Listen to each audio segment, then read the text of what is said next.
Assalamualaikum warahmatullahi wabarakatuh. Berjumpa lagi di Pondok Tin. Kali ini kita bertemu lagi di program seputar nanam tin. Oke, kali ini kami akan bahas tentang permasalahan buah tin yang sering kita alami atau kita pikirkan. Tapi kenapa tidak ada buah tin di toko buah terdekat, misal di dekat rumah kami atau di rumah Anda? Itu pohon buah tin itu tidak ditemukan di toko buah. Kita sering lihat pepaya, jambu, mangga, sedangkan pohon tin hampir tidak pernah kami menemukannya di toko buah terdekat. Walaupun memang jika kita cek di marketplace itu banyak sekali, namun memang harganya lumayan tinggi. Nah, kita akan coba kupas kenapa buah tin tidak ada di toko buah terdekat. Oke, yang pertama itu buah tin ini mempunyai beberapa poin yang perlu kita garis bawahi. Pertama, karakter buah tin itu kandungan airnya tinggi. Kita bisa cek kandungan air buah tin itu kadarnya hampir sama dengan pepaya.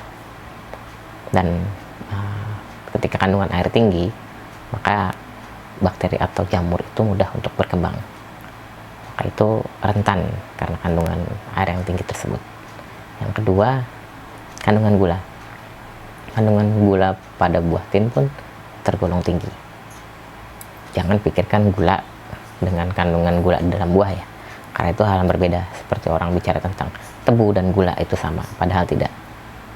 Gula ketika sudah melalui rafinasi itu nutrisi-nutrisi yang lain tidak ikut terserap, jadi hanya gulanya saja gitu, dan efek samping lumayan banyak. Sedangkan gula pada buah atau tebu itu aman dikonsumsi. Nah, kita balik lagi ke tahapan buah tin. Kenapa mudah busuk? Karena kadar gula tinggi, dan gula itu adalah makanan untuk bakteri dan jamur. Maka itu ketika kadar gula tinggi, buah tin akan mudah busuk, apalagi dengan suhu ruangan. Poin berikutnya itu kulit buah tin ini tipis. Jika kita bandingkan dengan buah-buah lain, misalnya mangga atau alpukat, mereka tuh memiliki kulit yang lebih tebal, sedangkan buah tin ini tipis. Jika terjadi gesekan ataupun benturan ataupun hal yang membuat kulit terkelupas, maka bakteri atau jamur itu mudah sekali masuk dan berkembang biak, dan tentunya proses pembusukan akan lebih cepat. Kemudian poin berikutnya itu buah tin itu sangat sensitif terhadap suhu panas. Mungkin kalian penggiat atau kami yang pernah melihat buah tin itu tiba-tiba di musim panas terik warnanya cepat berubah dan mengkerut, namun tidak berhasil matang. Ternyata buah tin ini sangat sensitif terhadap suhu panas. Maka itu jika kita bayangkan proses distribusi buah tin dalam kotak dengan suhu ruang yang sangat panas, otomatis membuat buah tin cepat busuk. Dan yang terakhir yang kami temukan pun, pematangan buah tin itu berhenti.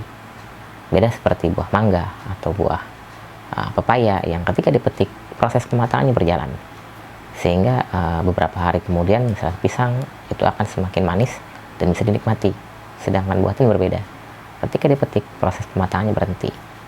Jadi ketika dalam waktu 1 kali 24 jam itu bukannya matang, malah busuk. Dan dengan poin buah tin seperti itu membuat para penjual ataupun agen ataupun distributor terlalu beresiko untuk menjual buah tin. Maka itu kita jarang lihat atau hampir tidak pernah melihat buah tin dijual di toko-toko buah terdekat. Dan kami pun pernah menjualnya, namun online. Itu pun kami rasakan banyak sekali komplain dari customer, dan rata-rata komplainan itu bukan kesalahan pada kami, namun di pengiriman. Jadi pengiriman terlalu lama ataupun terjadi gesekan, padahal kami sudah melapisi dengan berbagai macam teknik. Nah, mungkin kita juga bisa lihat contoh yang lain. Kita lihat beberapa gambar yang kami tampilkan. dari toko online yang customernya pun banyak sekali foto-fotonya yang buahnya rusak, hanya satu yang bisa dimakan, kemudian kondisinya busuk. Mungkin di situ rata-rata ketika pengiriman terjadi berhari-hari atau pengiriman keluar kota atau keluar pulau. Dan walaupun begitu, buah tin ini permintaannya masih banyak, maka itu harganya pun tinggi. Nah, jadi kalau misalnya ditarik benang merah, kenapa buah tin itu tidak ada di toko terdekat? Karena memang jalur distribusi. Kami lihat beberapa penjual di marketplace itu pun rata-rata distribusinya sudah secara langsung. Maksud distribusi langsung itu adalah dari produsen langsung ke konsumen. Jadi tidak seperti distribusi tidak langsung yang kita ketahui, ada agen, ada distributor, ada pedagang besar, seperti sembako kita lihat. Itu sedangkan di buah tin ini di online pun sudah distribusi langsung, namun tetap kendala komplain itu belum bisa teratasi seutuhnya. Jadi masih banyak komplainan yang kami temukan di marketplace, dan sudah banyak sudah mahal, buahnya busuk pula gitu. Hal tersebut yang menurut kami solusi saat ini yang menjadi paling pas, yaitu kita memangkas atau tidak menggunakan jalur distribusi. Maksudnya bagaimana? Jika Anda konsumen buah tin, ya Anda menjadi produsen buah tin, jadi dengan entitas yang sama. Dan memang untuk melakukan ini ada ilmunya. Tentu kita yang biasa membeli buah harus menanamnya dahulu, itu sebuah PR besar. Namun ada cara-cara singkat yang memang bisa kita lakukan. Dan untuk buah lain oke lah, kita bisa membeli di tempat lain.